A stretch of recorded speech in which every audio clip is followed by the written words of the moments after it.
Women frequently regret having casual sex with men the next day, and then they regret being sexually active and take their regret out on men in the form of false rape allegations and slash or sexual assault charges.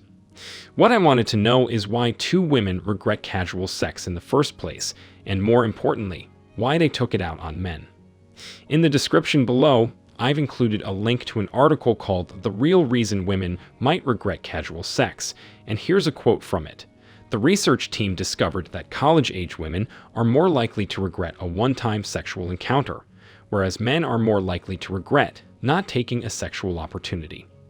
The most common sexual regrets among women are losing their virginity to the wrong partner, cheating on a partner, or moving too quickly sexually. Men, on the other hand, regret not making a move on a possible spouse and a lack of sexual adventure when they were younger or single. Similar tendencies were observed among homosexual men and lesbians, with women more prone to regret sexual involvement in that group, while men were more likely to regret missed opportunities. This article also claims that negative feelings create stronger memories. So, if a woman feels bad about a one-night stand when she regrets it, she'll be more likely to remember it more vividly. When a woman regrets a one-night stand and takes it out on the man by accusing him of taking advantage of her, what she's really saying is that she feels bad for allowing her hormones to take advantage of her in the heat of the moment. I'd also believe that this is nature's way of causing women to experience buyer's regret. If she has casual sex and her subconscious mind doesn't think the guys are worthy of having children with her the next day, she'll often regret it. For whatever reason, her subconscious mind wasn't satisfied during the sexual act or the attraction. So instead of continuing the relationship and potentially procreating with someone she deems unworthy, she regrets it so that it never happens again. Beer goggles also smooth things over, and alcohol affects the conscious and subconscious mind to some extent, making it easier for a woman or a guy to jump into bed with the wrong person. Men, on the other hand, spend more time regretting not having the sexual experiences they desire rather than actually having them, because every missed opportunity or encounter for a male is potentially a wasted reproductive opportunity. Given the fact that many guys feel horrible when they don't have sex through casual encounters when they have the option to do so, it's possible that males are genetically coded to have sex more frequently, and this is where the gynocentrosome strikes at us and takes advantage of us. If men regret not having sex with a woman, regardless of her appearance or attitude, they are more likely to basically impregnate that woman. This is referring to a time before contraception, but when a man chooses not to be a mangina and chooses not to enter a long-term relationship, there must be a part of his mind telling him, "Hey buddy, think of all the sex you're going to miss out on." So the man is basically torn between. The higher risk is not STD, pregnancy, or false rape charges if you can have casual sex.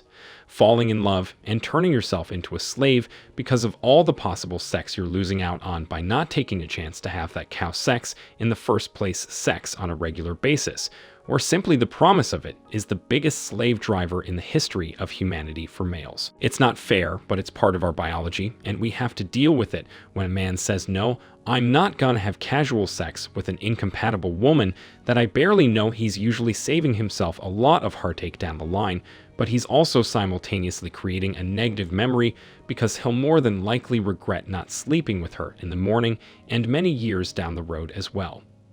Nature is great at creating no-win scenarios for humans so that it can trick us into reproducing with one another. Even when we don't want to, if nature didn't do this, then we probably would have gone extinct a long time ago due to our large brains in the past.